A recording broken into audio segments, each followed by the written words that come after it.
जय हिंद साथियों, स्वागत है आपका आपके अपने YouTube चैनल पारा चंपारण वाला में।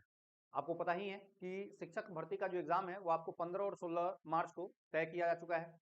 अब उस स्थिति में आपके पास जो समय बचा हुआ है, ये छोटे से समय में, कम समय में एक बार रिवीजन जरूरी है। और खास करके बीपीएससी जब भी एग्जाम लेती है तो मॉडर्न हिस्ट्री में काफी वेटेड रखा जाता है मॉडर्न हिस्ट्री को। उसी क्रम में गवर्नर, गवर्नर जनरल और वायसराय, इससे मत देखिए, यहाँ पे लिखा जरूर है गवर्नर, गवर्नर जनरल और वायसराय। हकीकत यह है कि मैं आपको पूरा मॉडर्न हिस्ट्री पढ़ाने वाला हूँ। इसलिए कोशिश करिए कि इस वीडियो को निश्चित रूप से एक बार देख करके जाएं, क्योंकि आप देख के जाइएगा तो यकीन मानिए कि कुछ ना कुछ सवाल अगर मॉडर्न हिस्ट्री से जो आएंगे वो आपको यहाँ से जरूर आएंगे। मैंने गवर्नर, अब कोई ना कोई टॉपिक हेडिंग तो डालना था ना, इसलिए मैंने डाल दिया है, लेकिन हकीकत मैंने आपको पहले भी बताया, ये मॉडर्न हिस्ट्री एक बार देखिए फिर आपको पता चलेगा।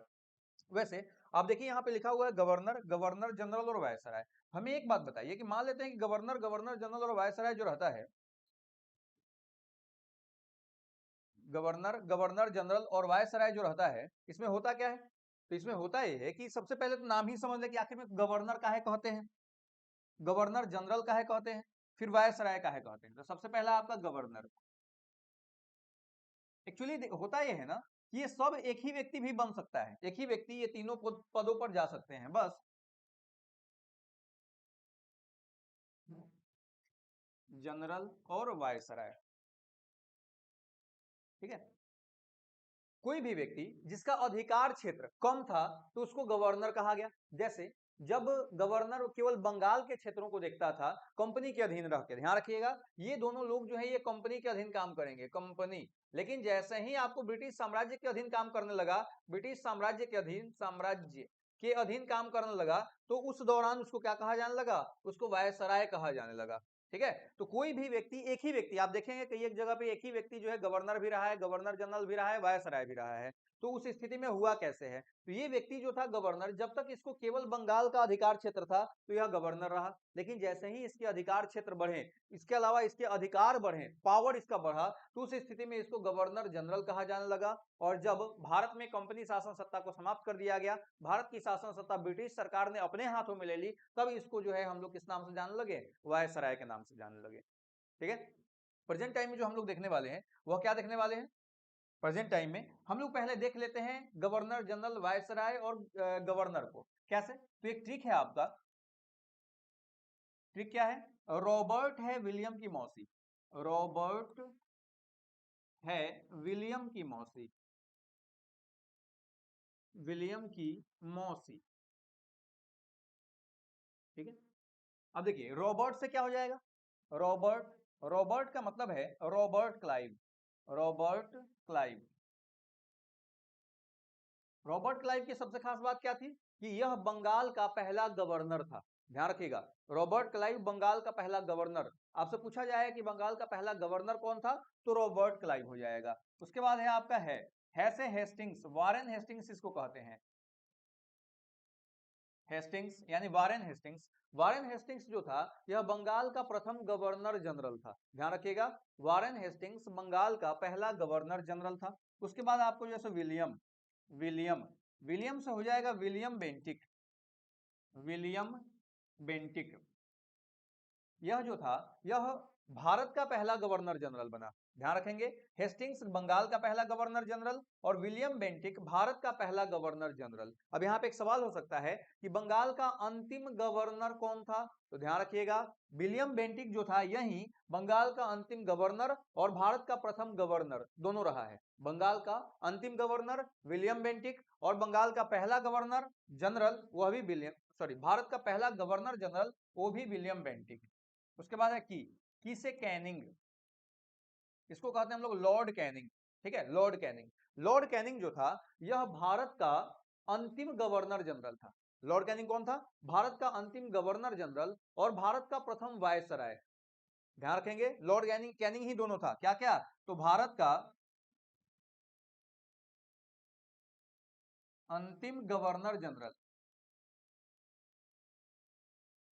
और क्या था? भारत का प्रथम वायसराय, प्रथम वायसराय। ये दोनों पदों पर जो रहने वाला व्यक्ति था वह लॉर्ड कैनिंग ही था। उसके बाद आपका मो, मो से माउंट बेटन, माउंट बेटन। यह जो है भारत का अंतिम वायसराय था। ध्यान रखिएगा, अंतिम वायसराय। अंतिम वायसराय, और साथ ही यह स्वतंत्र भारत का पहला गवर्नर जनरल भी था, क्योंकि जब भारत स्वतंत्र हुआ तो जो वायसराय का पद था वो खत्म हो गया। वायसराय किसके अधीन काम करता था? ब्रिटिश सम्राट के अधीन। अब वह पद खत्म हुआ और यह जो है हो गया क्या? Governor general. गवर्नर जनरल कैसे? तो स्वतंत्र भारत का ध्यान रखेंगे, माउंटबेटन जो है स्वतंत्र भारत का पहला गवर्नर जनरल होगा। और सी से सी राजगोपालाचारी यानी चक्रवर्ती राजगोपालाचारी, और चक्रवर्ती राजगोपालाचारी जो हैं यह आपको स्वतंत्र भारत के प्रथम एवं अंतिम भारतीय गवर्नर जनरल थे, क्योंकि गवर्नर जनरल का पद जो है उसको कन्वर्ट कर दिया गया राष्ट्रपति में, और गवर्नर जनरल के पद को क्या कर दिया गया? समाप्त कर दिया गया। तो यह आप ध्यान रखेंगे, ठीक है। ये तो मोटा मोटी था, एक जो है सो ऑल ओवर आइडिया मैंने आपको बता दिया। इसके बाद हम लोग चलते हैं मेन टॉपिक पे। हमने आपको बताया है कि हम लोग गवर्नर जनरल को पढ़ेंगे। बहुत सारे गवर्नर जनरल 57-58 को गवर्नर जनरल रहे हैं, लेकिन इनमें से कुछ गवर्नर जनरल ऐसे हैं जो इंपॉर्टेंट है, और इंपॉर्टेंट है जिनसे रिलेटेड बातें सब आपके एग्जाम में पूछी जा सकती है। तो उन चीजों को हम लोग जो है यहाँ पर कवर करने वाले हैं, ठीक है।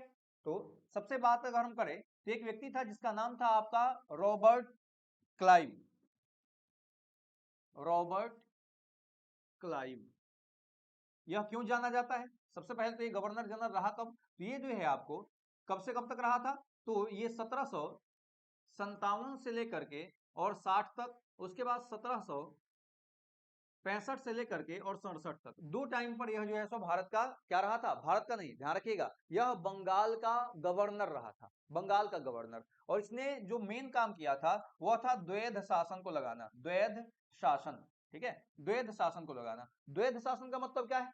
द्वैध शासन का मतलब है कि बंगाल में ही दो व्यक्ति शासन कर रहे थे। कौन कौन? तो बंगाल में दो व्यक्ति कौन कौन शासन कर रहे थे? तो बंगाल का नवाब और कंपनी, ठीक है, बंगाल का नवाब और कंपनी दोनों जो शासन कर रहे थे, उसी शासन को हम लोग कहते हैं द्वैध शासन, क्योंकि एक ही जगह पर दो लोग शासन कर रहे थे। अब सवाल उठता है कि क्या ऐसा पॉसिबल है? बिल्कुल पॉसिबल है। तो कुछ जो पद होते हैं, कुछ जो कार्य होते हैं वह नवाब कर रहा था, और कुछ काम जो है कंपनी कर रही थी। जैसे कंपनी का काम क्या था? कंपनी का काम था राजस्व, राजस्व देखने का काम कंपनी का था। सेना कौन रखेगी?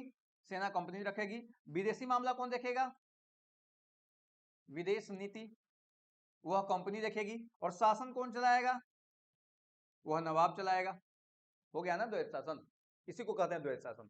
शासन नवाब चलाएगा, लेकिन बाकी जो मेन मुद्दा था, यानी कि सीधा सीधा समझ लीजिए बेवकूफ बना दिया गया। और मीर जाफर को पहली बार जो है सो बंगाल का नवाब बनाया था किसने? रॉबर्ट क्लाइव ने ही। और इसने जो है यह शासक रहा, जबकि राजस्व, सेना और विदेश नीति अपने हाथ में कंपनी ले लेती है। इसी शासन व्यवस्था को हम लोग द्वैध शासन के नाम से जानते हैं। क्लियर है? चलिए, इसके बाद अगर हम आते हैं लॉर्ड कॉर्नवालिस।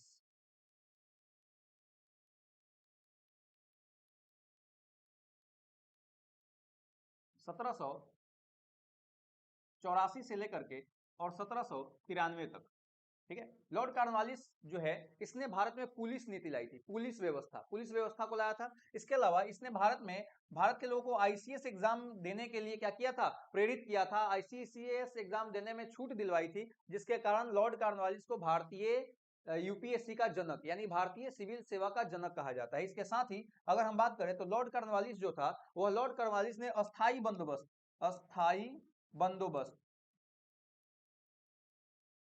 ध्यान रखिएगा, टैक्स कर वसूलने का एक जो है सो तरीका था स्थायी बंदोबस्त, इसको कहां पे लागू किया था? बंगाल में। यह प्रमुख काम था किसका? रॉबर्ट क्लाइव का, रॉबर्ट कॉर्नवालिस का, ठीक है। लॉर्ड कॉर्नवालिस का प्रमुख काम क्या था? अस्थाई बंदोबस्त। और अस्थाई बंदोबस्त जो था वो लागू कहां हुआ? बंगाल में। ये सवाल ध्यान रखेंगे, अस्थाई बंदोबस्त किसने लागू किया? लॉर्ड कॉर्नवालिस ने। कहां लागू हुआ? बंगाल में लागू हुआ था। ये बात आपके लिए जो है इंपॉर्टेंट हो जाती है।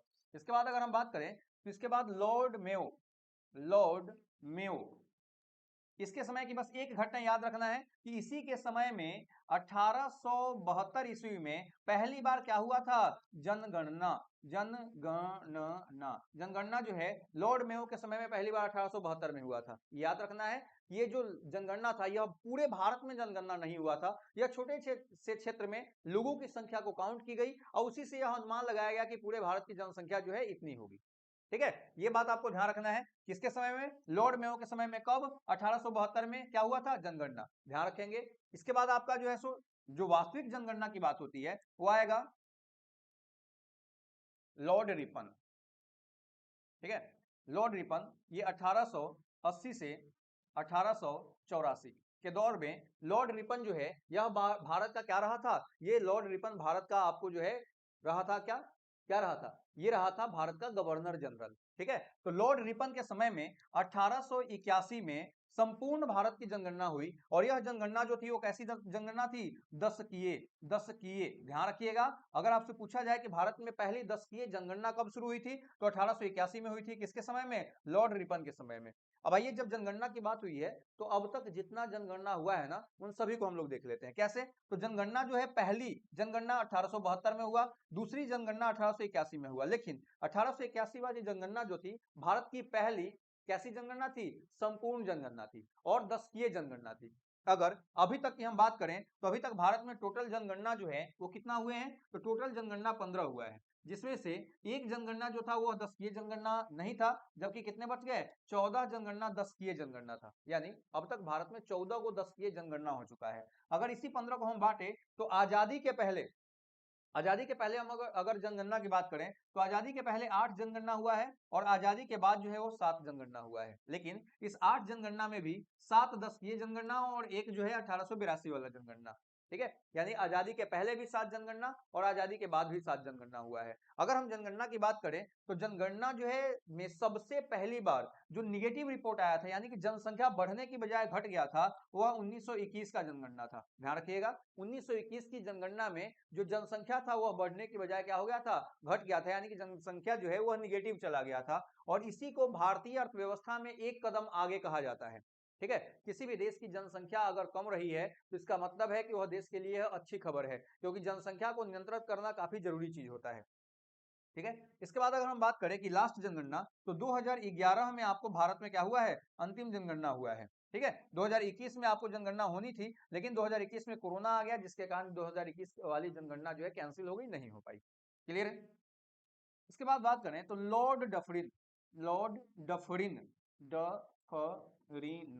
लॉर्ड डफरिन जो है यह 1884 से चौरासी से 1884 चौरासी से कब तक, 1888 तक जो है भारत का क्या रहा था, भारत का ये गवर्नर जनरल रहा था। ध्यान रखिएगा, हम लोग बात कर रहे हैं गवर्नर जनरल की, इसलिए ये याद रखना है कि गवर्नर जनरल था 1800 कब से, 1800 आपको जो है 84 से लेकर के 1888 तक भारत का गवर्नर जनरल रहा था। और इसी के समय में 1885 में क्या हुआ था, ए ओ ह्यूम, एलन एक्टोवियन ह्यूम, ए ओ ह्यूम के द्वारा भारतीय राष्ट्रीय कांग्रेस की स्थापना की गई थी। ध्यान रखिएगा, भारतीय राष्ट्रीय कांग्रेस की स्थापना कब हुई, 1885 में। उस समय भारत का गवर्नर जनरल कौन था, लॉर्ड डफरिन था। और किसने किया था इसकी स्थापना, तो ये एओ ह्यूम ने किया था, एलन ऑक्टेवियन ह्यूम ने किया था। ये एओ ह्यूम कहाँ का निवासी था, तो यह अंग्रेज था। ठीक है, अंग्रेज था और रिटायर्ड अंग्रेज अधिकारी था। इसी ने जो है सो कांग्रेस की स्थापना की थी। ध्यान रखेंगे, कांग्रेस की स्थापना जो है वह भारतीयों के सहयोग के उद्देश्य से नहीं हुआ था। कांग्रेस की स्थापना जो है इस उद्देश्य से हुआ था कि कांग्रेस अगर सबके केंद्र में आ जाएगी, कांग्रेस एक बड़ी संस्था हो जाएगी, तो भारतीय अगर कुछ चाहेंगे ना तो कांग्रेस जो चाहेगी उसके हिसाब से, और कांग्रेस क्या चाहेगी, जो अंग्रेज चाहेंगे। लेकिन स्थिति कुछ उलट हो गई, कांग्रेस जो है अंग्रेज को ही साइड दरकिनार करना शुरू कर दिए। और कांग्रेस आप जानते हैं कि बहुत बड़ी संस्था रही, देश की आजादी में उसका बहुत बड़ा योगदान भी रहा है। अब हम बार बार गवर्नर जनरल पढ़ रहे हैं, तो सबसे पहले आपने पीछे बताया था हमने आपको कि जो आपका कौन था, William Bentinck, Lord William Bentinck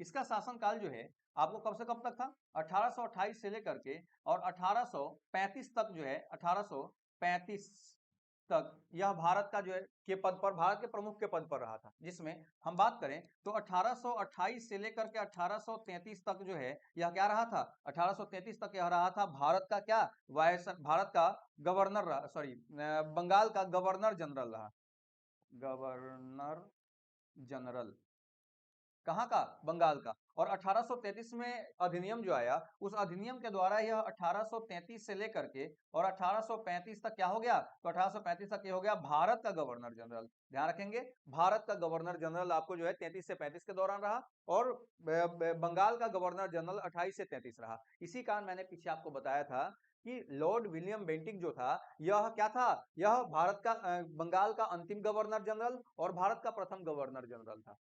ठीक है, इसलिए मैंने पीछे चर्चा किया था। अगर हम विलियम बेंटिक के काल को देखें तो 1829 में इसने सती प्रथा पर प्रतिबंध लगा दिया।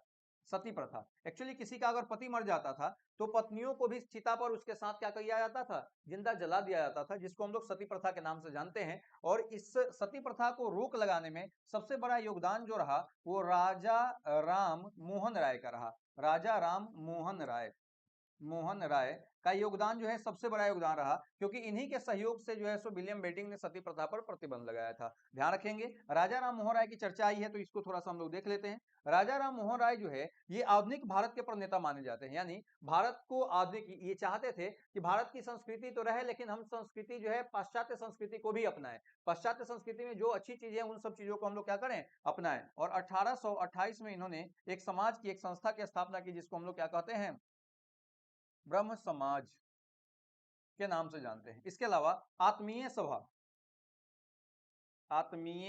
सभा के भी संस्थापक जो है राजा राम मोहन राय ही माने जाते हैं। ध्यान रखेंगे, राजा राम मोहन राय का वास्तविक नाम राजा नहीं था, राजा राम मोहन राय का वास्तविक नाम था राम मोहन राय। लेकिन मुगल वंश का एक शासक हुआ जिसका नाम है अकबर द्वितीय, अकबर सेकेंड। उस अकबर सेकेंड ने इनको अपना राजदूत बना करके भेजा, कहां, ब्रिटेन भेजा। ब्रिटेन शिकायत करने के लिए, किसका शिकायत, तो भारत में रह रहे अंग्रेजों का शिकायत करने के लिए। और बदले में इनको जो है एक उपाधि दिया जिसको हम लोग राजा के नाम से जानते हैं। ठीक है, तब इनका नाम जाकर के हो गया राजा राम मोहन राय, ये याद रखिएगा। आत्मीय सभा इनसे रिलेटेड है, ब्रह्म समाज इनसे रिलेटेड है। इनको किसने, तो अकबर सेकेंड मुगल वंश का शासक था। आपको जो है सो कब सबसे दूसरा दूसरा सेकेंड लास्ट शासक था मुगल वंश का, इसी ने जो है सो इनको राजा की उपाधि प्रदान की थी।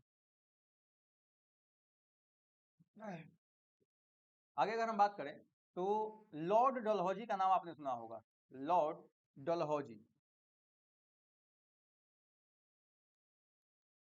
डलहौजी, ठीक है। लॉर्ड डलहौजी जो था, ये लॉर्ड डलहौजी का टाइम पीरियड क्या था, तो इसका टाइम पीरियड 1848 से लेकर के और आपको जो है 1856 के दौरान ये भारत का क्या रहा था, तो भारत का यह गवर्नर जनरल रहा था। ध्यान रखेंगे, 1848 से 1856 तक ये भारत का गवर्नर जनरल के पद पर रहा था। और उसी दौरान गवर्नर जनरल के पद पर रहते हुए इसने बहुत सारे काम किए थे। जैसे इसी के द्वारा पहली बार 1848 ईस्वी में क्या किया गया, डॉक्ट्रिन ऑफ लैप्स लाया गया, यानी हड़प की नीति। हड़प की नीति जो है यह इसी के द्वारा लाया गया। हड़प की नीति क्या था, तो जिस राजा के अपने संतान नहीं होंगे, वह राजा जो है, जिस राजा के अपने संतान नहीं होंगे वह राजा आपको क्या नहीं कर सकता है, तो वह राजा जो है किसी भी कीमत पर अपने गोद लिए हुए बच्चे को राजा नहीं बना सकता है। यही हड़प की नीति थी। और इसी हड़प की नीति के तहत सबसे पहले 1848 में ही इसने सतारा, ध्यान रखिएगा, आपसे पूछ लिया जा सकता है कि हड़प की नीति के कारण अंग्रेजी साम्राज्य में मिलाया जाने वाला पहला राज्य कौन था, तो सतारा को। और सबसे अंतिम राज्य आपको 1800 कब, 1856 ईस्वी में किसको, अवध को जो है सो हड़प की नीति के कारण क्या कर लिया, अपने अंग्रेजी साम्राज्य में मिला लिया। हालांकि अवध जो है इसको हड़प की नीति का दोष लगा करके नहीं, बल्कि इस पर जो है भ्रष्टाचार का दोष लगा करके अवध को क्या किया गया, मिला लिया गया अंग्रेजी साम्राज्य में। क्योंकि अवध के जो नवाब थे उन नवाब के पास जो है वाजिद अली खां, ध्यान रखिएगा ये सवाल पूछा जा सकता है कि जिस समय अवध को अंग्रेजी साम्राज्य में मिलाया गया उस समय अवध के नवाब कौन थे, तो ध्यान रखेंगे आप, वाजिद अली खां, ये जो है आपको अवध के उस समय नवाब हुआ करते थे, जिनके समय में अवध को अंग्रेजी साम्राज्य में मिलाया गया। इसके अलावा 1854 से पहले 53 देख लेते हैं। 1853 में इसी के द्वारा भारत में पहली बार रेल सेवा की शुरुआत की गई। रेल जो है आपको कब, तो 16 अप्रैल 1853 को बंबई से ठाणे, उस समय उसको कहा जाता था क्या, बंबई, वर्तमान में मुंबई हो गया है, बंबई से ठाणे के बीच में जो है सो चली थी, ठाणे अड़ा, ठीक है, बंबई से ठाणे के बीच में चली थी पहली रेल सेवा। ध्यान रखिएगा, जो बंबई स्टेशन है उसका वर्तमान में नाम शिवाजी टर्मिनल है। शिवाजी टर्मिनल मुंबई का बहुत बड़ा स्टेशन है और उसी को वर्तमान टाइम में हम लोग जो है सो पहले के टाइम में बंबई और अभी के टाइम में शिवाजी टर्मिनल के नाम से जानते हैं। तो ये ध्यान रखेंगे कि शिवाजी टर्मिनल जो है वो आपको कहाँ पे है? तो वो आपको जो है सो महाराष्ट्र में है। यहीं से ये ट्रेन पहली बार चली थी। इसके अलावा 1854 में इसने क्या किया था? डाक व्यवस्था, तार व्यवस्था की जो है सो शुरुआत की थी। किसने? लॉर्ड डलहौजी ने। लॉर्ड डलहौजी भारत में बहुत सारे अच्छे काम भी किए थे, इसमें कोई शक नहीं है। इसके अलावा इसने लोक निर्माण विभाग, लोक निर्माण विभाग यानी पीडब्ल्यूडी जो है, इसकी स्थापना करने का श्रेय जो है यह भी किसको जाता है? लॉर्ड डलहौजी को ही जाता है। पीडब्ल्यूडी जो वर्तमान टाइम में भी कार्यरत है आपको। इसके बाद में जब लॉर्ड डलहौजी का शासनकाल खत्म होता है तो आपको कैनिंग का शासनकाल शुरू होता है और यह 1856 से लेकर के कब तक? 1856 से लेकर के 1862 ईस्वी तक जो है भारत का क्या रहा था? भारत का यह क्या रहा था? तो यह अंतिम गवर्नर जनरल और प्रथम वायसराय रहा था, क्योंकि इसी के समय में 1857 ईस्वी में भारत में एक विद्रोह हो गया था अंग्रेजी शासन के खिलाफ, जिसको हम लोग सैनिक विद्रोह के नाम से जानते हैं। और उस सैनिक विद्रोह के कारण क्या हुआ था कि भारत से कंपनी शासन सत्ता को समाप्त कर दिया गया। कब? 1 नवंबर 1858 को। और भारत में शासन सत्ता जो है साम्राज्य का, ब्रिटिश साम्राज्य का शासन सत्ता लागू हो गया। और उसी समय, इसी दिन से जो पद था गवर्नर जनरल का, उसको चेंज कर दिया गया और यह बदल गया किसमें? वायसराय के पद में जो है सो यह चेंज होकर के बदल गया। किसका पद? तो लॉर्ड कैनिंग का जो पद था, जिसके समय सैनिक विद्रोह हुआ था, इस पद को जो है सो पदभार नाम को क्या कर दिया गया? चेंज कर दिया गया। तो ध्यान रखेंगे, आपसे पूछा जा सकता है कि सैनिक विद्रोह जब हुआ था तो किसके समय में हुआ था? लॉर्ड कैनिंग के समय में। ऐसा भी हो सकता है कि आपसे पूछा जाए कि जिस समय सैनिक विद्रोह हुआ था उस समय मुगल शासक कौन था? तो वह था आपका बहादुर शाह बहादुर शाह जफर जो था वह आपको लॉर्ड कैनिंग के समय में क्या था? गवर्नर। वह जो है सो मुगल वंश का शासक था। हालांकि यह पेंशन पे जो है सो अपनी जिंदगी जी रहा था। ध्यान रखेंगे, मुगल वंश का अंतिम शासक बहादुर शाह जफर ही है। और जब यह विद्रोह में हरा दिया जाता है, दबा दिया जाता है, तो उस समय बहादुर शाह जफर जो है वह कहाँ छुपा था? हुमायूं के मकबरे में। हुमायूं के मकबरे के पास जाकर के छुपा हुआ था, जहां पे इसकी बीवी ने बता दिया अंग्रेजों को कि यह मकबरे में छुपा है। वहां से इसको उठाया गया और निर्वासित करके रंगून भेज दिया गया, जहां इसकी 1800 कब? 1862 में इसकी मृत्यु हो जाती है। ध्यान रखिएगा, मुगल वंश के 3 शासक है जिनका मकबरा भारत के बाहर है। कौन कौन? तो सबसे पहला बाबर का मकबरा जो है वह काबुल में है। दूसरा आपको कौन है? जहांगीर का मकबरा कहाँ है? तो वह है आपको लाहौर में। और तीसरा हो गया बहादुर शाह जफर, जिसका मकबरा कहाँ है? रंगून, यानी वर्तमान बर्मा जो है वहां पर इसका मकबरा स्थित है। क्लियर है? कोई दिक्कत नहीं। चलिए आगे अगर हम देखें तो आगे देख लेते हैं लॉर्ड मेयो को। लॉर्ड मेयो की बात की जाए तो इसका शासनकाल जो है आपको कब से कब तक रहा था? तो इसका शासनकाल रहा था 1870 से 74 के दौरान, या इसका ये टाइम पीरियड जो है सो गलत है। ध्यान रखिएगा, लॉर्ड मेयो के समय में जो सबसे बड़ी घटना हुई थी वह हुई थी क्या? तो 1872 ईस्वी में, इसी के समय में भारत में पहली बार प्रथम जनगणना हुई थी।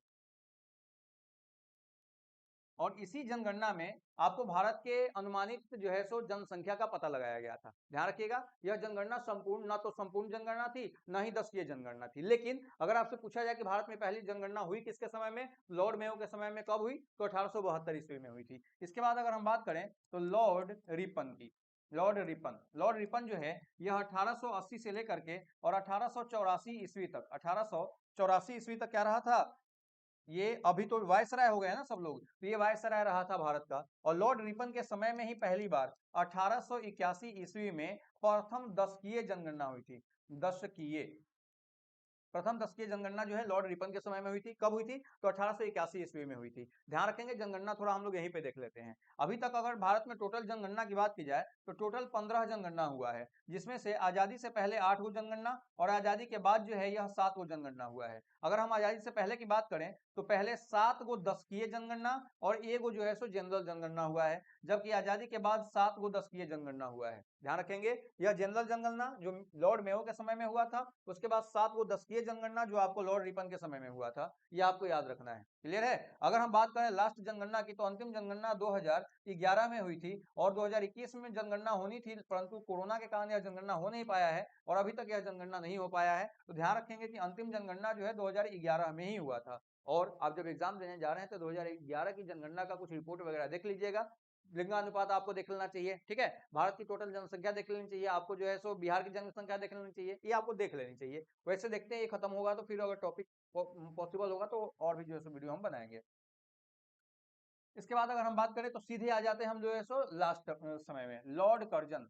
लॉर्ड कर्जन, लॉर्ड कर्जन का शासनकाल जो है यह 1899 से लेकर के और 1905 तक रहा था। 1905 तक इसने किया तो बहुत सारे काम था, लेकिन इसका जो सबसे महत्वपूर्ण काम है वह माना जाता है 1905 में हुआ बंगाल विभाजन। बंगाल विभाजन,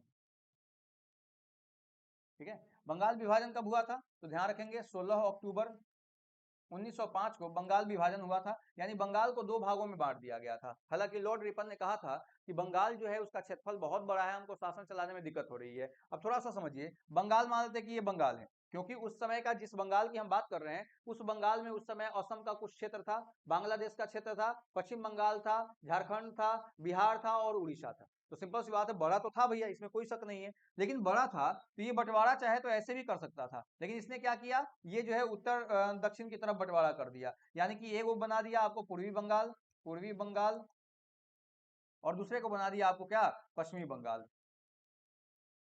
लेकिन ये जो जन बांटा गया, यही इस आधार पर बांटा गया कि पूर्वी बंगाल जो था यहाँ पे मुस्लिम आबादी ज्यादा थी, मुस्लिम आबादी ज्यादा थी, और इसको जो बांटा गया इसमें आपको कौन सा, हिंदू आबादी ज्यादा थी, यानी इसने हिंदू मुसलमानों को क्या कर दिया, विभाजित कर दिया, बंटवारा कर दिया। हालांकि इस समय 16 अक्टूबर 1919 को बहुत सारे आंदोलन हुए और इस दिन हम लोगों ने जो है सो एक देशव्यापी आंदोलन चलाया, और इसी आंदोलन के दौरान हम लोगों ने इसके रविन्द्रनाथ टैगोर के कहने पर एक रक्षाबंधन दिवस मनाया गया।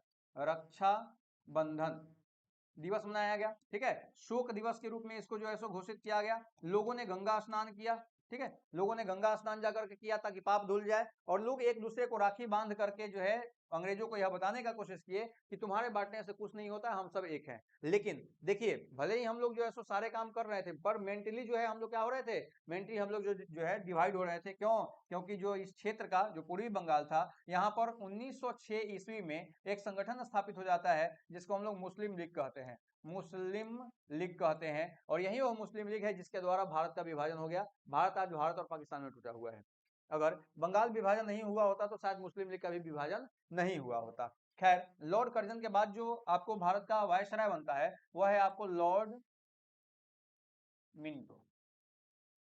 इसका शासनकाल जो था वह 1906 से लेकर के और 1910 तक था, 1910 तक। लॉर्ड मिंटो, लॉर्ड मिंटो की अगर हम टाइम पीरियड को देखें तो चलिए बारी बारी से देख लेते हैं। 1906 की ही बात कर लेते हैं। तो 1906 में क्या हुआ, मुस्लिम लीग की स्थापना हो गई, मुस्लिम लीग की स्थापना हुई। अगर हम बात करें 1907 की, तो 1907 में क्या हुआ था, तो 1907 में जो है कांग्रेस का सूरत अधिवेशन हुआ था, और कांग्रेस दो भागों में विभाजित हुई थी। कौन कौन सा, तो नरम दल, नरम दल और आपका गरम दल, गरम दल, ठीक है। नरम दल गरम दल में क्या अंतर है? नरम दल जो है वह यह सोचती थी कि भैया उदारवाद की तरह रहा जाए, उदारवादी प्रवृत्ति का था, और ये सोचता था कि अंग्रेज जो है खराब नहीं है, अच्छे हैं, बस अंग्रेजों को बताना होगा कि हमको क्या चाहिए, अगर हम बताएंगे तो हमारी बातों को जरूर मानेंगे। गरम दल कहता था कि भैया हम काहे बताएंगे, कौन है अंग्रेज, क्यों को अंग्रेजों को बताएंगे, हम अंग्रेजों को साइड करेंगे यहाँ से, हम जो है सो अपने हमारे यहाँ शासन सत्ता हम लोग चलाएंगे, अंग्रेज कौन होता है हमारे यहाँ शासन सत्ता चलाने वाला। तो ये कॉन्फ्लिक्ट जो है सो दोनों के बीच हमेशा रहा। अब हुआ है कि जब कांग्रेस का विभाजन हो गया तो इस समय जो गरम दल के प्रमुख नेता थे, गरम दल के प्रमुख नेता जिसको हम लोग बाल पाल लाल के नाम से जानते हैं, बाल पाल लाल और अरविंद घोष, अरविंद घोष, ये चार आदमी जो है गरम दल के प्रमुख नेता थे, और इन्हीं लोगों ने अपने आप को अलग कर लिया। बाल गंगाधर तिलक, पाल विपिन चंद्र पाल, लाल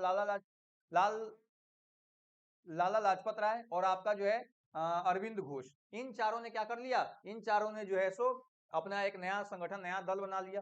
1908 में क्या हुआ कि विपिन चंद्र पाल और अरविंद घोष ने अपने राजनीति से संन्यास ले लिया, सक्रिय राजनीति से संन्यास ले लिया। जो बाल गंगाधर तिलक हैं इनको जो है 6 वर्षों का कारावास का सजा हो गया। और ये जो है सो जेल में चले गए, और जो लाला लाजपत राय थे ये लंदन की तरफ चले गए। यानी ये संगठन ही आपका गरम दल जो था वह क्या हो गया, टूट गया, ये जो है सो अस्थायी हो गया, क्योंकि सभी जो प्रमुख नेता थे ये सभी जो है सो अलग अलग जगहों पे चले गए। 1909 की अगर बात की जाए तो 1909 में जो मिंटो था उस समय आपको भारत का जो सचिव था वह मार्ले था। 1909 में मिंटो सुधार अधिनियम आया। मार्ले मिंटो सुधार अधिनियम आया, जिसका उद्देश्य क्या था, जिसका उद्देश्य था मुसलमानों को पृथक निर्वाचन देना। क्यों? क्योंकि मिंटो जब वायसराय बना तो उसने जो मुस्लिम लीग था उस मुस्लिम लीग को समझाया कि बाबू देखो, हम तो नहीं कर सकते हैं सीधे सीधे, लेकिन तुम्हारे पास ऑप्शन है, तुम जो है हमसे आके डिमांड करो, हमसे मांग करो, हम मुसलमानों के लिए पृथक निर्वाचन का व्यवस्था दे देंगे। यानी मुसलमानों को पृथक निर्वाचन का मतलब क्या है कि मान लेते हैं किसी जगह की जनसंख्या 100 है और 100 में से 51 लोग अगर मुसलमान हैं और 49 लोग हिंदू हैं, तो वहां जब भी इलेक्शन में खड़ा होगा मुसलमान खड़ा होगा। इसको बोलते हैं पृथक निर्वाचन। ऐसा नहीं कि उनको भी वोट करने का अधिकार हुआ है, इसका मतलब यह कतई नहीं होता है। समझ में आया क्या था? पृथक निर्वाचन का मतलब था, अभी क्या है, अभी भैया इससे कोई फर्क नहीं पड़ता है जनसंख्या कितनी है, जिसको मन हो वो खड़ा हो सकता है, लेकिन उसने नियम बनाया कि अगर जो है सो 50% से ज्यादा मुसलमान है तो वहां पे कभी भी हिंदू जो है सो खड़ा नहीं होगा, जब भी खड़ा होगा मुसलमान ही खड़ा होगा। इसी को बोलते हैं पृथक निर्वाचन। और ये आपको कब आया था? 1909 में आया था, मार्ले मिंटो सुधार अधिनियम के नाम से। ठीक है। 1910 की अगर बात की जाए तो 1910 की कोई घटना जो है सो प्रतीत नहीं होती है भारतीय इतिहास में। इसके बाद लॉर्ड मिंटो जो है ये अपने पद से खत्म होता है, इसका पद समाप्त होता है, और एक दूसरा व्यक्ति आ जाता है जिसको हम लोग जानते हैं लॉर्ड हार्डिंग के नाम से। लॉर्ड हार्डिंग के नाम से जानते हैं। लॉर्ड हार्डिंग का शासनकाल जो है वो 1910 से लेकर के और 1916 तक रहा था। कहीं कहीं 1911 भी दिया होगा, कंफ्यूज नहीं होइएगा। 1910 से 1916 के बीच लॉर्ड हार्डिंग का शासनकाल रहा था। अगर हम 1911 की बात करें तो 1911 में दिल्ली दरबार लगा। दरबार दिल्ली दरबार लगा, और इसी दरबार में जॉर्ज पंचम जो है वह अपनी पत्नी के साथ भारत आए थे, और इन्हीं के स्वागत में दिल्ली दरबार का आयोजन किया गया था। और इन्होंने ही घोषणा किया, क्या घोषणा किया? इन्होंने दो घोषणा किया यहाँ पर। एक तो बंगाल विभाजन को रद्द कर दिया, भगवान बंगाल विभाजन को क्या कर दिया? रद्द कर दिया। और दूसरा इन्होंने क्या किया? राजधानी को परिवर्तित, राजधानी जो है इसको दिल्ली से हटा करके, सॉरी, कलकत्ता से हटा के कहाँ डाल दिया? कलकत्ता से हटा करके दिल्ली स्थानांतरित करने की घोषणा कर दी। बंगाल विभाजन तो चलिए रद्द हो गया, और 1912 में आपको राजधानी जो है वह परिवर्तित हो गई, कलकत्ता से कहाँ आ गई? दिल्ली जो है सो 1912 में राजधानी हो जाती है। घोषणा आपको 1911 में होता है, लेकिन परिवर्तित आपको 1912 में होती है दिल्ली की राजधानी। इसके बाद अगर हम बात करें तो 1912 में ही बंगाल से बिहार अलग हो जाता है। क्या अलग होता है? बिहार जो है बंगाल से अलग कर दिया जाता है। और हम लोग, आपको याद भी होगा कि 22 मार्च जो है इस दिन हम लोग क्या मनाते हैं? बिहार दिवस के रूप में मनाते हैं। इसके बाद बात करें 1913 में, तो 1913 में आपको सैन फ्रांसिस्को अमेरिका में गद्दर पार्टी लाला हरदयाल के द्वारा गद्दर पार्टी की स्थापना जो है सैन फ्रांसिस्को अमेरिका में किया गया था। 1914 की अगर बात करें तो 1914 में प्रथम विश्व युद्ध की शुरुआत आपको जो है सो हो जाती है। प्रथम विश्व युद्ध की शुरुआत मित्र राष्ट्र और धुरी राष्ट्रों के बीच में प्रथम युद्ध की शुरुआत होती है। और 9 जनवरी 1915 को गांधी जी भारत आ जाते हैं। गांधी जी क्या होते हैं? भारत आ जाते हैं फाइनली। कहां से? अफ्रीका से। अफ्रीका के लोगों को रंग भेद की नीति से आजादी दिला करके गांधी जी वापस आ जाते हैं। और 9 जनवरी वर्तमान टाइम में हम लोग क्या मनाते हैं? तो 9 जनवरी को वर्तमान टाइम में हम लोग राष्ट्रीय सुशासन दिवस, सॉरी, राष्ट्रीय प्रवासी दिवस, राष्ट्रीय प्रवासी दिवस के रूप में हम लोग क्या करते हैं? मनाते हैं। कब? 9 जनवरी को। काहे मनाते हैं? क्योंकि इस दिन गांधी जी प्रवास करके अफ्रीका से कहाँ गए थे? भारत आ गए थे। 1916 की अगर बात की जाए तो 1916 जो है बहुत सारी घटनाओं के लिए जाना जाता है। 1916 में आपको लखनऊ अधिवेशन हुआ था। लखनऊ, ध्यान रखेंगे, लखनऊ अधिवेशन का अध्यक्ष कौन था? तो अंबिका चरण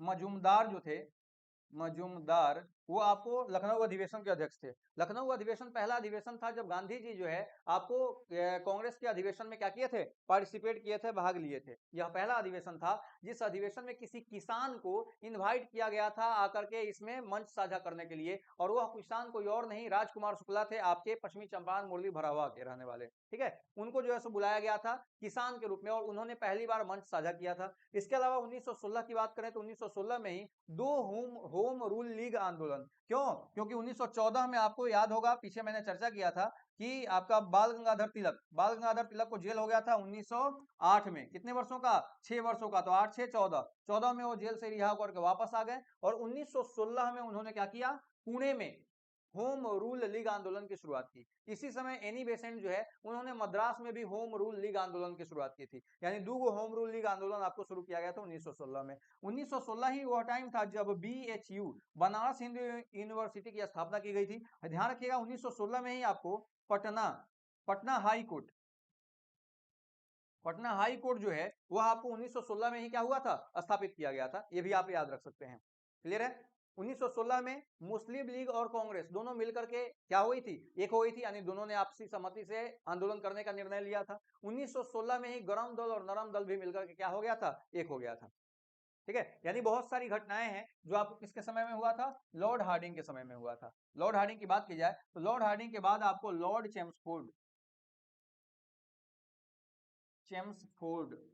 लॉर्ड चेम्सफोर्ड जो है यह आपको 1916 से 1921 के दौरान आपको क्या रहा था, यह जो है भारत का वायसराय रहा था। और इसके समय में 1916 तक तो हम लोग पढ़ चुके हैं। 1917 में आपको क्या हुआ था, महात्मा गांधी के द्वारा पहला आंदोलन चलाया गया था। 1917 में महात्मा गांधी के द्वारा पहला आंदोलन, जिसको हम लोग चंपारण सत्याग्रह कहते हैं, यह चलाया गया। ध्यान रखिएगा, महात्मा गांधी का पहला आंदोलन चंपारण सत्याग्रह था। यहां से कई एक सवाल बनते हैं, जैसे आपसे पूछ लिया जाए कि महात्मा गांधी को चंपारण लाने वाले व्यक्ति कौन थे, तो वही किसान व्यक्ति जिसका नाम था कुमार शुक्ला। ठीक है, इसके अलावा अगर हम बात करें तो चूंकि महात्मा गांधी, JB कृपलानी, राजेंद्र प्रसाद, ये सब लोग साथ में आ रहे थे, मुजफ्फरपुर में इन लोगों ने एक रात बिताया, जिसके कारण मुजफ्फरपुर को गेटवे ऑफ चंपारण के नाम से जाना जाता है। इसके अलावा अगर हम बात करें तो महात्मा गांधी जो है जब चंपारण मोतिहारी स्टेशन पर उतरे तो लोगों की बहुत अधिक संख्या थी और हार दार करके आपको जो है क्या करना पड़ा, नील की खेती यानी 3 कठिया कृषि, क्योंकि इसी का विरोध करने गांधी जी आए थे, इसको वापस ले लिया गया। और उस समय उस क्षेत्र का, मोतिहारी के क्षेत्र का जो प्रमुख अधिकारी था वो था लॉर्ड इरविन। इसने क्या किया, इसने महात्मा गांधी को अपने यहाँ रात में डिनर पर इनवाइट किया। महात्मा गांधी और राजेंद्र प्रसाद दोनों आदमी को, ध्यान रखेंगे, महात्मा गांधी और राजेंद्र प्रसाद दोनों को इनवाइट किया था।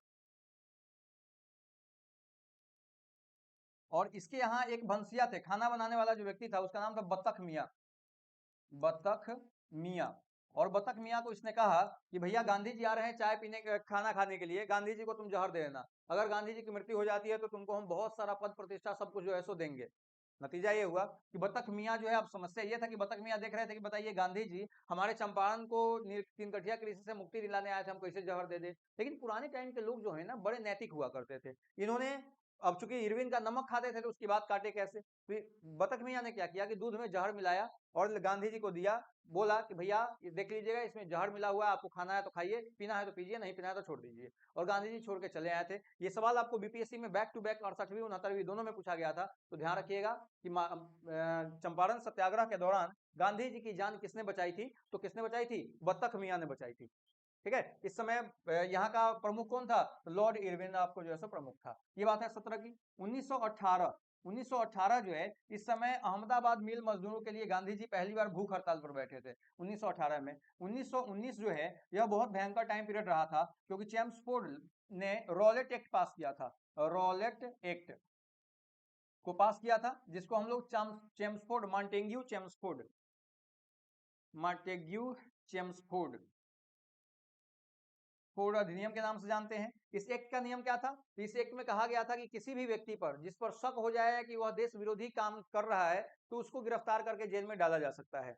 इसी एक्ट को भारतीयों ने बिना अपील, बिना दलील, बिना वकील वाला जो है सो कानून कहा था। और इसी क्रम में अमृतसर के 2 प्रमुख नेता थे, कौन कौन, तो सैफुद्दीन किचलू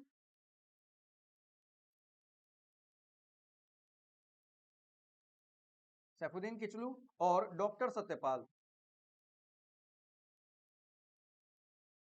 ये दो प्रमुख नेता थे और इन दोनों आदमी को गिरफ्तार कर लिया गया था। नतीजा यह हुआ कि लोग जो है शांति वार्ता के लिए कहां बैठे थे? जालियांवाला बाग में बैठे थे। उस समय जालियांवाला बाग अमृतसर क्षेत्र का जो पुलिस कमिश्नर था वो माइकल ओ डायर था। ध्यान रखिएगा कुछ बातों का, शब्दों पे निश्चित रूप से आप अपनी फोकस बना के रखें। मैंने बोला माइकल ओ डायर उस समय उस क्षेत्र का, अमृतसर क्षेत्र का पुलिस कमिश्नर था और इसने माइकल आर डायर को जाकर के बोला, क्योंकि माइकल आर डायर जो था वो जालियांवाला बाग के क्षेत्र के आसपास का पुलिस अधिकारी था, मैंने थानेदार था, तो इसको बोला कि जाकर के देखो क्या माजरा है, थोड़ा सा जो है उसको ठीक करो। तो ये जब गया वहां पे तो लगभग 3000 के आसपास लोग जो है उस बाग में इकट्ठा हुए थे। इसने बोला कि आप लोग जो है जगह छोड़िए नहीं तो हम गोली मार देंगे। और लोगों को लगा बाप रे 3000 लोगों को कैसे मार देगा, लेकिन इसने क्या किया, गोली चलाने का आदेश दे दिया, जिसमें हजारों लोग मारे गए थे, हजारों लोग घायल हुए थे। और इसी व्यक्ति को, ध्यान रखेंगे, माइकल ओ डायर को 1940 में ऊधम सिंह लंदन जाकर के गोली मारे थे। माइकल आर डायर को नहीं मारे थे, माइकल ओ डायर को, क्योंकि उनका मानना था कि अगर ये नहीं भेजा होता तो इतना बड़ा कांड नहीं हुआ होता। ध्यान रखेंगे जो जालियांवाला कांड हुआ था उस कांड की जांच के लिए आपको कांग्रेस ने क्या बनाया, तो कांग्रेस ने तहकीकात कमेटी बनाया। अगर आपसे पूछ दे कि अंग्रेजों ने क्या बनाया, तो हंटर कमेटी। अंग्रेजों ने हंटर कमेटी बनाया था और आपको जो है सो कांग्रेसियों ने तहकीकात कमेटी बनाया था। तहकीकात कमेटी ने कहा कि ये कांड जो है गलत हुआ है, जिन लोगों को की मृत्यु हुई है उनको मुआवजा दिया जाए, उनको जो है सो सम्मान दिया जाए। और हंटर कमेटी ने कहा कि इसमें कोई गलत नहीं है, सही हुआ है, उचित हुआ है, उस समय यही हो सकता था इसलिए यही हुआ है। ठीक है, यानी हंटर कमेटी ने इस कांड को सही ठहराया, तहकीकात कमेटी ने जो है सो इस कांड को क्या कहा था, जांच के लिए जो है सो आदेश दिए थे कि जांच जो है सो करवाया जाए। अगर हम 1920 की बात करें तो 1920 में आपको 1 अगस्त को एक आंदोलन शुरू हुआ जिसको हम लोग असहयोग आंदोलन के नाम से जानते हैं। और असहयोग आंदोलन जो है आपको गांधी जी के द्वारा शुरू किया गया था और पूरे भारतवर्ष में एक साथ जो है यह आंदोलन शुरू हुआ था, जो एक अहिंसक आंदोलन था। ठीक है, चलिए अब हम अगर चेम्सफोर्ड के बाद की बात करें तो चेम्सफोर्ड के बाद आपको लॉर्ड रीडिंग जो था, यह क्या होता है, यह आपको वायसराय बनता है। और ये कब से कब तक, 1921 से लेकर के 1926 तक यह वायसराय रहता है आपको लॉर्ड रीडिंग। ठीक है, लॉर्ड रीडिंग रहता है। लॉर्ड रीडिंग की जो सबसे खास बात थी कि यह पहला यहूदी था, यहूदी। ठीक है, जैसे ईसाई होते हैं ना, ईसाई में भी बहुत सारे होते हैं, तो यहूदी जो है सबसे, जिस तरह से हम लोग देखते हैं कि हिंदू जो है सबसे पुराना धर्म है जिसको हम लोग सनातन धर्म कहते हैं हिंदू में, और उसी सनातन धर्म से आपको जो है सो वैष्णव, शैव, बौद्ध, जैन निकले हैं, उसी प्रकार से जो यहूदी है उससे ईसाई और इस्लाम निकले हैं। ठीक है,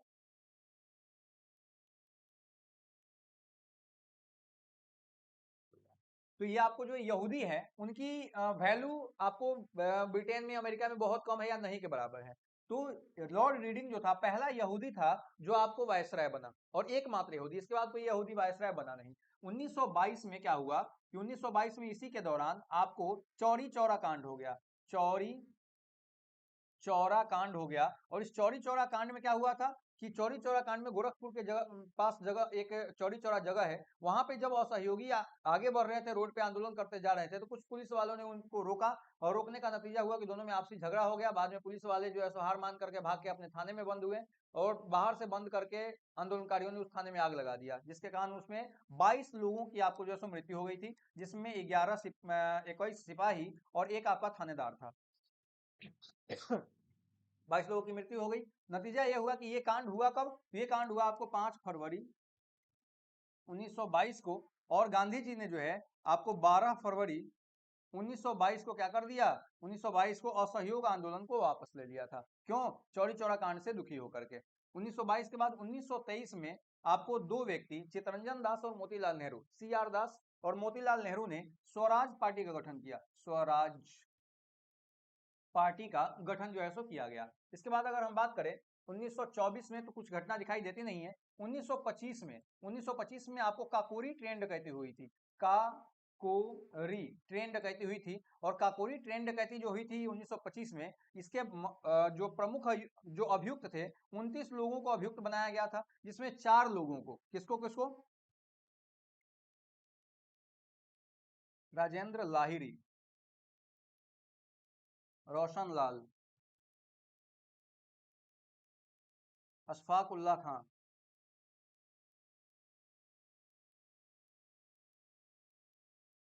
खां को फांसी की सजा जो है सो दे दी गई थी। इस अगर हम बात करें इस कांड को अंजाम देने वाले लोगों की, तो इसको अंजाम दिया था किसने, HRA, HRA, Hindustan Republican association, Hindustan Republican association जो है, इसके द्वारा जो है सो इस कांड को अंजाम दिया गया था, जिसके एक सदस्य आपको कौन थे, चंद्रशेखर आजाद भी थे। लेकिन इसके प्रमुख नेता को जब फांसी दे दी गई तो HRA का नाम बदल करके HSRA कर दिया गया, और इसका गठन जो है चंद्रशेखर आजाद के द्वारा किया गया, जिसको हम लोग जानते हैं हिंदुस्तान सोशलिस्ट रिपब्लिकन एसोसिएशन। ध्यान रखेंगे, ये HRA Hindustan Republican association convert हो गया किसमें, हिंदुस्तान सोशलिस्ट रिपब्लिकन एसोसिएशन में कन्वर्ट हो गया। गेट बंद कीजिए, झांसा रहा है, ठीक है। तो HRA जो है वो कन्वर्ट हो गया किसमें, HSRA में कन्वर्ट हो गया। क्यों, क्योंकि HRA के प्रमुख जो है नेता वगैरह जो थे उनको फांसी दे दी गई या उम्र कैद की सजा दे दी गई, जिसके कारण 1926 की बात करें तो कोई घटना जो है सो दिखाई देती नहीं है। इसके बाद लॉर्ड रीडिंग की कहानी खत्म होती है, और लॉर्ड रीडिंग के बाद दूसरा व्यक्ति आपको बनता है, और लॉर्ड रीडिंग के बाद कौन आता है, तो लॉर्ड इरविन आता है, लॉर्ड इरविन। ध्यान रखिएगा, यही इरविन जो मोतिहारी का कभी जो है सो कमिश्नर हुआ करता था, और यह आपको 1926 से लेकर के और 1931 के दौर में क्या रहा था, 31 के दौर में भारत का वायसराय रहा था। 1926 में कोई घटना हुई नहीं, लेकिन 1926 में आपको जो है 1927 में, 27 में साइमन कमीशन, साइमन कमीशन की घोषणा जो है हुई आपको नवंबर दिसंबर में, और ये फरवरी में आपको जो है साइमन कमीशन 1928 में क्या हुआ, भारत आया, जिसका पूरे भारत स्तर पर बहुत भयंकर जबरदस्त विरोध किया गया। लखनऊ के क्षेत्र में आपको जवाहरलाल नेहरू ने विरोध किया, जबकि लाहौर के क्षेत्र में आपको लाला लाजपत राय के नेतृत्व में, लाला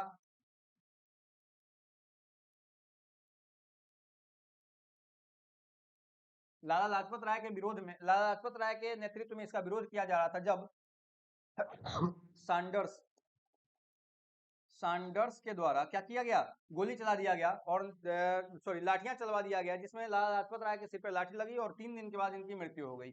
लाला लाजपत राय का एक संवाद है कि मेरे सिर पर पड़ी एक एक लाठी का प्रहार अंग्रेजी शासन के ताबूत की कील साबित होगी। ये सेंटेंस कहा गया है, ये वाक्य जो है लाला लाजपत राय के द्वारा कहा गया है। 1928 के बाद 1929 का समय आता है, जब कांग्रेस के द्वारा कांग्रेस के अध्यक्ष जो है पंडित जवाहरलाल नेहरू बने, और पंडित जवाहरलाल नेहरू के नेतृत्व में कांग्रेस का अधिवेशन लाहौर में रावी नदी के तट पर हुआ था, जहां पर पंडित जवाहरलाल नेहरू के द्वारा क्या कहा गया, पंडित जवाहरलाल नेहरू के द्वारा आपको पूर्ण स्वराज की घोषणा की गई, पूर्ण स्वराज, पूर्ण स्वराज की घोषणा की गई। और 26 जनवरी 1930 को पहली बार स्वतंत्रता दिवस मनाया गया। तब से लगातार आपको 26 जनवरी को हम लोग स्वतंत्रता दिवस मनाते आ रहे थे। आगे हम चर्चा करेंगे इसके बारे में।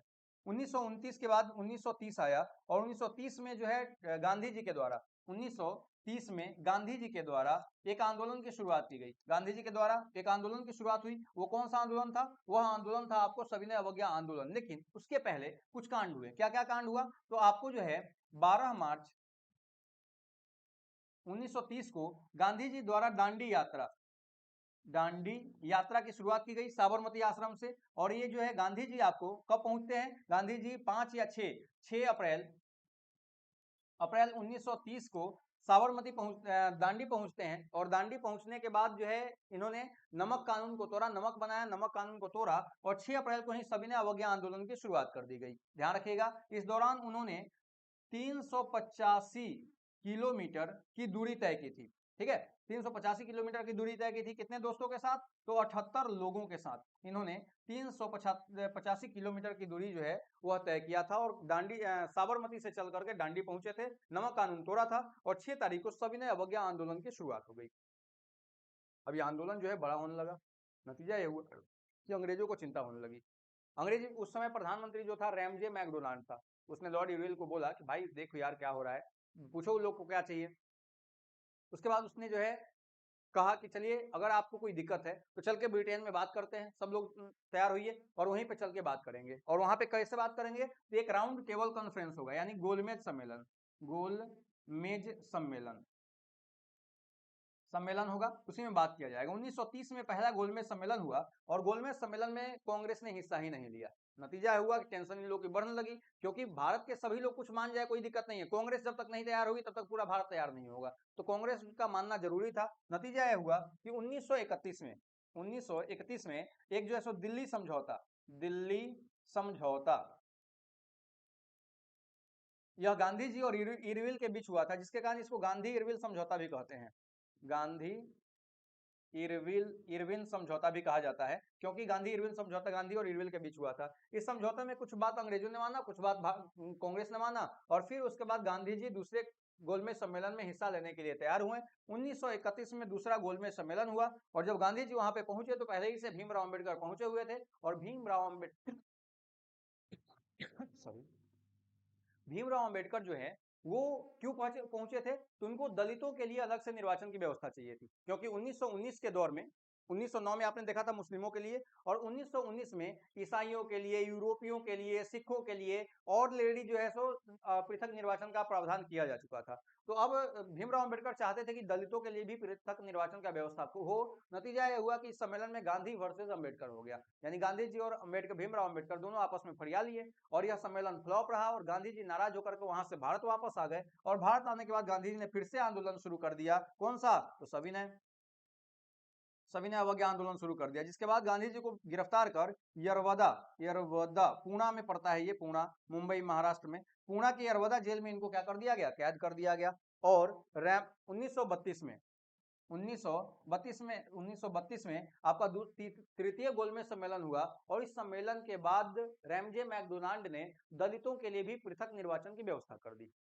नतीजा ये हुआ कि जब इस बात की भनक गांधी जी को लगी तो गांधी जी अमरण अनशन पर बैठ गए। कहां पे, उस जेल में ही गांधी जी जो है किस पे बैठ गए, अमरण अनशन। यह कब की बात है, तो यह बात है आपको 20 सितंबर 1932 को।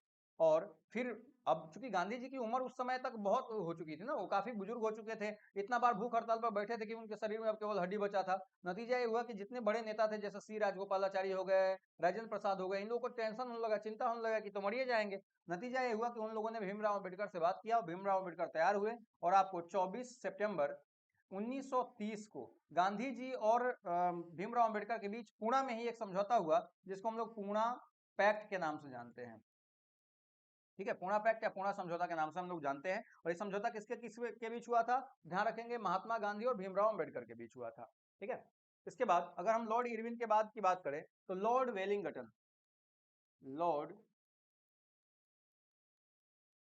वेलिंगटन जो है यह भारत का क्या बना, वायसराय बना। यह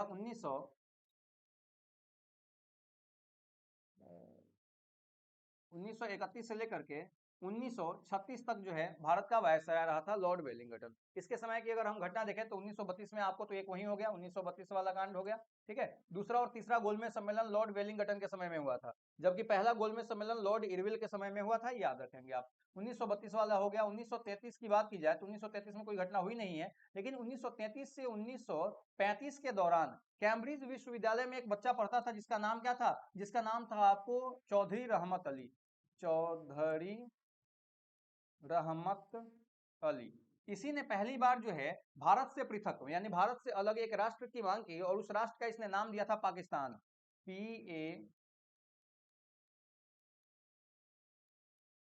क्या नाम दिया था, पाकिस्तान नाम दिया था। पाकिस्तान क्यों नाम दिया था, तो इसने कहा था कि भैया देखिए, पी जो है ना, पी से पंजाब, पी से पंजाब, आपका के से जो है कश्मीर, एस से सिंध और तान से बलूचिस्तान,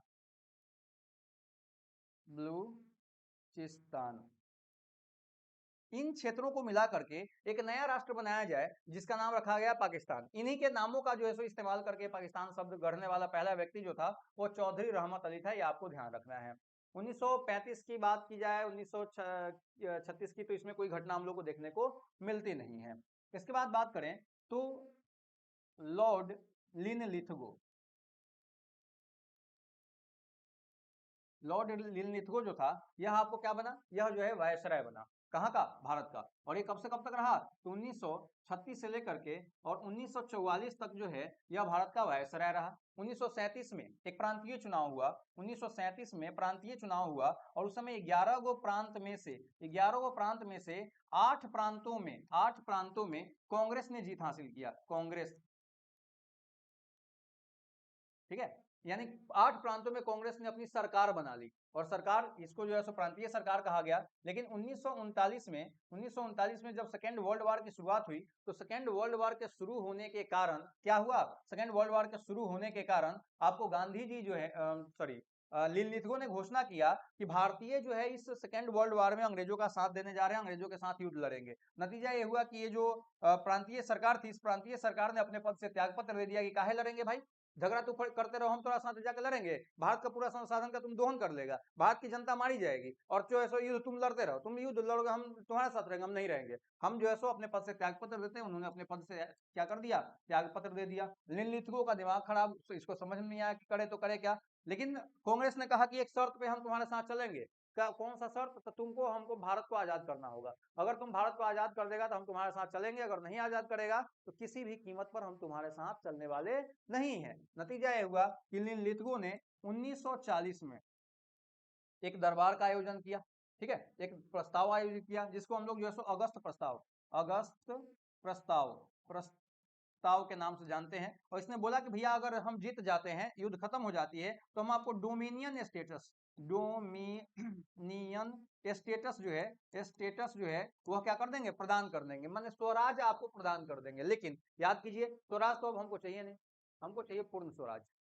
हमको क्या चाहिए, पूर्ण स्वराज चाहिए। तुम्हारा स्वराज लेके हम करेंगे क्या, यानी कि अगस्त प्रस्ताव जो था यह पूर्ण रूप से आपको फ्लॉप रहा। 1942 में महात्मा गांधी के नेतृत्व में एक आंदोलन की शुरुआत होती है, कितने तारीख को, 8 अगस्त 1942 को। इस आंदोलन को हमने क्या नाम दिया, तो इस आंदोलन को भारत छोड़ो आंदोलन कहा गया, भारत छोड़ो आंदोलन, आंदोलन कहा गया। और 8 अगस्त की रात को महात्मा गांधी ने ग्वालियर टैंक मैदान, ध्यान रखिएगा, आपसे पूछा जा सकता है कि ग्वालियर टैंक मैदान कहाँ है, तो याद रखना है कि ग्वालियर टैंक मैदान मुंबई में है। ऐसा नहीं कि ग्वालियर मध्य प्रदेश में है तो आप ग्वालियर टैंक मैदान भी मध्य प्रदेश में होगा मार दीजिएगा, ऐसा नहीं करिएगा। 8 अगस्त की रात में महात्मा गांधी ग्वालियर टैंक मैदान मुंबई से पूरे भारतवासियों को रेडियो पर संबोधित करते हुए कहा कि भैया आप सब तैयार हो जाइए और लंबे युद्ध के लिए तैयार हो जाइए। उन्होंने अंग्रेजी सैनिकों को कहा कि भैया आप नौकरी छोड़ दीजिए, अगर नहीं छोड़ सकते तो कम से कम भारतीयों पे आप गोली मत चलाइएगा। उसके अलावा किसानों को संबोधित किया, छात्रों को कहा कि अगर आप लंबे समय तक युद्ध लड़ सकते हैं, आंदोलन कर सकते हैं, तभी आप जो है स्कूल कॉलेज को ड्रॉप कीजिए और आप जो है इस आंदोलन में पार्टिसिपेट कीजिए और इस आंदोलन को सफल बनाइए। इसी दौरान गांधी जी ने डू और डाई का नारा दिया, ध्यान रखिएगा। गांधी जी ने, यहाँ भी गांधी जी अहिंसक नहीं, हिंसक नहीं होते हैं, यहाँ भी वो अहिंसक थे। उन्होंने कहा डू और डाई, करो या मरो कहा था, मारो नहीं कहा था। लेकिन क्या था, अंग्रेजों ने जैसे ही एक भाषण खत्म हुआ, अंग्रेजों ने क्या किया कि पूरे भारत में एक ऑपरेशन चलाया जिसको ऑपरेशन जीरो आवर कहा जाता है। क्या कहा जाता है, जीरो आवर।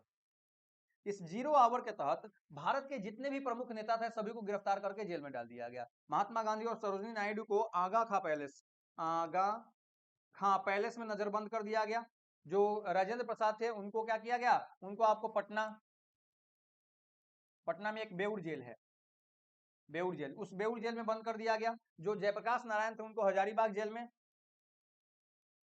हजारीबाग जेल में बंद कर दिया गया। और सबसे बड़ी बात यह रही कि इस सभी प्रमुख नेताओं के गिरफ्तारी के बाद भी लोगों को पता ही नहीं चला कि लोग गिरफ्तार हुए हैं और यह आंदोलन सफल रहा। भारत छोड़ो आंदोलन जो है एक सफल आंदोलन माना जाता है, क्योंकि आम जनता जो है उस समय क्या हो गई, पार्टिसिपेट करनी शुरू की और आम जनता जो है सो देश को आजाद कराने में अपना अहम भूमिका निभाया। उसी समय 1942 में ही, 1942 में ही आपका क्रिप्स मिशन भारत आया था। क्रिप्स मिशन जो है यह भारत आया था। ठीक है, क्रिप्स मिशन को ही आपको जवाहरलाल नेहरू ने पोस्ट डेटेड चेक कहा था। ठीक है, यह ऐसा चेक है जो आपको जिसका बैंक करप्ट हो चुका है। तो ये जो है शब्द आपको गांधी जी ने कहा था। और पोस्ट डेटेड चेक जो है जवाहरलाल नेहरू ने कहा था। क्रिप्स मिशन कुछ नहीं था, भारतीयों को बेहुदा बनाने के लिए भेजा गया वो मिशन था। ये भी मिशन आपको 1942 में क्या रहा, फ्लॉप रहा। नतीजा ये हुआ कि अब जो है लिथगो से कुछ होना था नहीं, उधर की तरफ विश्व युद्ध जो है सो अपने चरम पर पहुंचने की में लगा हुआ था। नतीजा सुभाष चंद्र बोस आपको जा चुके थे जर्मनी, जापान की तरफ से जो है सो कंटिन्यू मित्र राष्ट्रों की तरफ से, ध्रुवी राष्ट्रों की तरफ से जो है सो युद्ध कर रहे थे। और उनका मकसद था कि भारत को किसी भी कीमत पे आजाद कराना है। वहां से वो सैनिक अपना दस्ता उस्ता लेकर के आजाद हिंद फौज को लेकर के भारत की तरफ आ रहे थे, लेकिन प्लेन क्रैश हो गया, कहानी खत्म हो गई। खैर, लॉर्ड लिनलिथगो के बाद जो है आपको लॉर्ड वेवेल यह आपको 1944 से लेकर के और 1947 तक, मार्च 1947 तक जो है क्या रहा, भारत का वायसराय रहा। इसी के समय में आपको 1945 में, ठीक है, फर्स्ट सेकेंड वर्ल्ड वॉर समाप्त होता है और 1945 में आपको 6 अगस्त 1945 को हिरोशिमा पर कौन सा बम, तो ध्यान रखिएगा, लिटिल बॉय, बम का नाम था लिटिल बॉय नामक परमाणु बम गिरा दिया गया। और 9 अगस्त 1945 को नागासाकी पर फैटमैन नामक जो है सो बम गिरा दिया गया। नतीजा ये हुआ कि आपका जो है सो कहानी खत्म हो गई। जापान जो है सो बुरी तरह पराजित हो गया। उधर हिटलर जो था उसने समुद्र में, अरब सागर में कूद करके, मतलब समुद्र में कूद करके, भूमध्य सागर में कूद करके अपना सुसाइड कर दिया। मुसोलिनी जो है उसकी भी कहानी खत्म हो गई। सेकेंड वर्ल्ड वॉर के बाद कहानी खत्म हुआ। और 1945 में ही ब्रिटेन में भी चुनाव हुआ और ब्रिटेन में लेबर पार्टी की सरकार बनी। लेबर पार्टी जो है यह विजय हुआ, इसकी सरकार बनी और इसके प्रधानमंत्री बने क्लीमेंट एटली। और क्लीमेंट एटली ने क्या किया, भारत को स्वतंत्र करने के लिए, चूंकि अब देश आजाद हो, ये सेकेंड वर्ल्ड वॉर खत्म हो चुका था, ब्रिटेन की जगह पर और भी बहुत सारी देश जो है शक्तिशाली देश बन करके उभर चुके थे। जैसे आपका रसिया हो गया, यूएसएसआर हो गया, इधर की तरफ आपका जो अमेरिका हो गया, चीन हो गया, ये सभी दबाव बनाने लगे अंग्रेजों के ऊपर कि भैया आज भारत को आजाद करना पड़ेगा। नतीजा ये हुआ कि क्लीमेंट एटली ने घोषणा किया किसकी, कैबिनेट मिशन की, कैबिनेट मिशन का घोषणा किया। और कैबिनेट मिशन भारत दो उद्देश्यों के लिए आया। पहला, अंतरिम सरकार, कैबिनेट मिशन का उद्देश्य क्या था, भारत में अंतरिम सरकार का गठन करना। और दूसरा जो है संविधान सभा का गठन करना। ठीक है, संविधान सभा और अंतरिम सरकार के गठन के लिए कैबिनेट मिशन जो है वह आपको भारत आ गया। और ये जो है आपको भारत आया और भारत को क्लीमेंट एटली ने घोषणा किया 1946 में कि भैया हम जो है भारत को जून 1948 तक क्या कर देंगे, पूर्ण रूप से आजाद कर देंगे। क्लियर है। इसके बाद आपको जो है सो लॉर्ड वेवेल के बाद लॉर्ड माउंटबेटन भारत आते हैं। लॉर्ड माउंटबेटन ये भारत आते हैं कब, मार्च 1947 से लेकर के और आपको जो है जून 1948 तक ये भारत में आपको जो है सो रहते हैं। शुरुआत के दौर में आप भारत का वायसराय रहते हैं और भारत आजाद हो जाता है तो फिर भारत के गवर्नर जनरल रहते हैं। माउंटबेटन जो है इन्होंने एक योजना प्रस्तुत किया 1900 कब 47 में, जिसको हम लोग माउंटबेटन योजना कहते हैं। और इसी माउंटबेटन योजना के तहत भारत जो है स्वतंत्र हो गया, भारत को आजादी मिल गई। कब 14 अगस्त 1947 को पाकिस्तान आजाद हुआ और 15 अगस्त 1947 को जो है भारत जो है आजाद हो गया। क्लियर है, यानी भारत जो है पूर्ण रूप से आजाद हो गया, हम और आप सब आजाद हो गए। और सबसे अंतिम जो आपने देखा था सी राजगोपालाचारी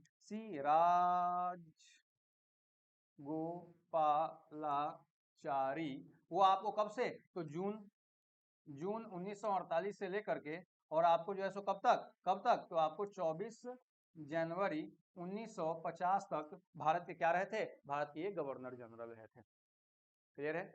इसी तरह से आपका आज का जो टॉपिक है कवर होता है। मैंने आपको बोला था कि मैं आपको मॉडर्न हिस्ट्री रगड़ दूंगा, इसके लिए निश्चिंत रहिएगा। भले गवर्नर जनरल और वायसराय लिखा हुआ है, आपको अगर अभी तक आपने ये वीडियो को देखा है तो सिंपल सी बात है कि आपको वीडियो कैसा लगा है आप एक बार जरूर कमेंट करके हमको बताइए। अगर आपको वीडियो पसंद आया हो तो अपने दोस्तों में ज्यादा से ज्यादा शेयर कीजिए ताकि मैक्सिमम लोगों को इस बात का फायदा हो सके। Thank you.